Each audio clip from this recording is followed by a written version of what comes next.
Den nezávislosti a válka světů jsou některé z filmů, které byly spojovány s invazí mimozemšťanů. V těchto filmech diskutujeme o útocích, které postihnou celou planetu, o městech, která jsou srovnána se Zemí, a o smrti milionů lidí. Je však možné, že invaze již začala?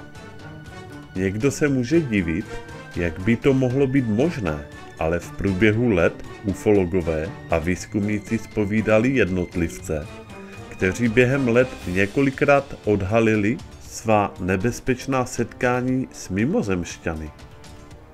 Ti samí jedinci však došli k závěru, že existuje obrovské množství mimozemšťanů, kteří jsou našimi protivníky, kteří vypadají alespoň trochu jako my a že si pomalu, ale jistě razí cestu našimi městy.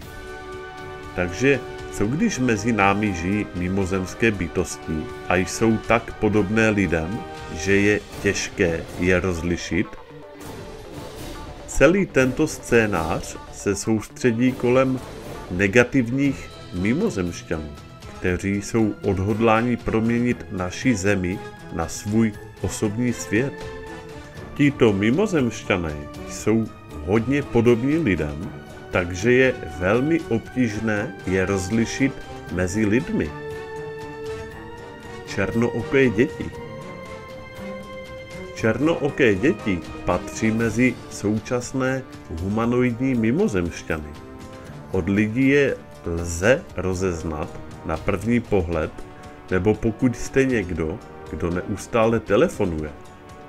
Když se však podíváte pozorně, jejich kůže bude vypadat, jako by byla složena z plastu. A dokonce někteří z nich maskují svůj plešatějící vzhled nošením paruk a mikin s kapucí. Černooké děti se tak jmenují z nějakého důvodu. Jejich oči jsou stejné jako ty na obálce klasické knihy Whitleyho Strieber'a z roku 1987. Navíc se ty děsivé děti neustále snaží vloupat do lidských domovů. Podle očitých svědků byli také spatřeni po celém světě. Muži v černém. Podobně jako černooké děti jsou muži v černém a ženy v černém děsivé postavy, které se lehce podobají lidem. Navzdory tomu si dokážou najít cestu do našich vesnic, měst a dokonce i do našich nákupních center. Jejich přítomnost potvrzuje hned několik incidentů. Počátkem roku 1987 došlo v knihkupectví na Manhattanu k podivnému incidentu. O incidentu se lze dočíst v knize Whitleyho Strieber'a Transformation, která vyšla v roce 1988, a ve zprávě Eda Conroye o společenství 1989. V tomto případě svědek viděl ženu, která byla maskovaná, zahalená a která na jednotlivci zanechala dlouhodobý účinek. Ženu doprovázel i muž. Koncem ledna 1987 šel muž jménem Bruce Lee, který pracoval jako vedoucí redaktor v newyorském nakladatelství William Morrow, se svou ženou do knihkupectví na Upper East Side na Manhattanu. Venku byla tma a zima. Toho osudného sobotního odpoledne to nebyla jediná zvláštní věc, která se stala. Podivná žena i muž byli vysocí sotva 5 stop, nebo dokonce menší. Tváře jim zakrývaly obrovské černé sluneční brýle a šátky, zatímco klobouky měly pevně zastrčené pod bradou. Zdálo se, že začali číst knihu rychlým tempem s úmyslem opravit Strieberovy chyby nahlas v Leeův prospěch.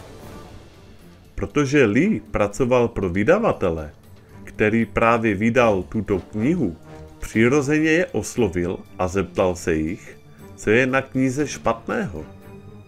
Když žena náhle vzhlédla, Lee si přes její sluneční brýle všiml, že oči nejsou velké, ale obrovské. Jak sám přiznal, Lee se tak vyděsil, že se mu zvedly i chlupy na zadní straně krku. Další incident, tentokrát z nákupního centra. Moje máma a já jsme šli na Štědrý večer do nákupního centra na poslední chvíli pro pár dárků. Vlastně jsme nevěděli, co chceme, takže jsme zaparkovali před GC Pins a na straně, kde bylo zboží. Vešli jsme dovnitř a hned jsme si všimli, že pozdě odpoledne bylo jen pár nakupujících. Vybrali jsme si dárky a postavili se do fronty u pokladny za 2 dalšími lidmi. Snadno jsme viděli východ a byli jsme čelem k parkovišti. Skleněné dveře se otevřely a vstoupily 2 velmi vysoké, hubené ženy. Měly dlouhé blonďaté vlasy, v délce téměř po pás, nahoře uprostřed byly tenké. Jejich kůže byla bledá a nevšimli jsme si žádného make-upu, ale každý měl obrovské pronikavé modré oči. Jejich chůze byla zvláštní, jako by byli příliš vysocí, přibližně 6 stop, aby mohli normálně chodit. Tlačili jeden z těch kočárků ve stylu deštníku bez ozdobného příslušenství. Jen postel typu houpací síť, kola a madla. Všiml jsem si, že nemají žádné peněženky ani doplňky. Zdálo se, že se ženy pohybovaly pomalu a přitahovaly mou pozornost ke kočárku. Ve spodní části a na hlavě dítěte byla přikrývka ne větší než malý grapefruit.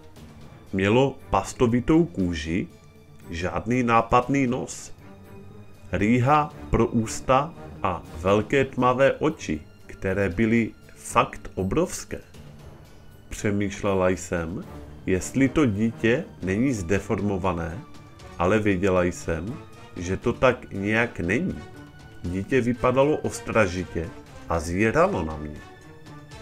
Moje máma do mě bouchla paží, aby upoutala mou pozornost a řekla, co je s tím dítětem? Cítil jsem, že to potřebuji říct té osobě přede mnou, protože jsem s ní mluvil o tom, jak pomalu dokončujeme nákupy. Když jsem jí poklepal na rameno, byl jsem šokován, když jsem viděl, že nejen ona, ale i paní před ní a pokladní byli jaksi přimrzlí na místě. Zdálo se, že se kolem nás všechno pohybuje extrémně zpomaleně. Autor a vyšetřovatel UFO Dennis Stoner. Incidenty, jako jsou tyto, nejsou příliš vzácné. Ať se to lidem líbí nebo ne, je stále více nebezpečných entit, které se nám podobají, ale nejsme to my. Úroveň infiltrace není zatím tak vysoká, jak by mohla být. Konflikt může začít kdykoliv, když se tyto věci odhalí, jací humanoidní mimozemšťané skutečně jsou a jak vypadají. Lidé by měli být velmi opatrní a všímat si svého okolí.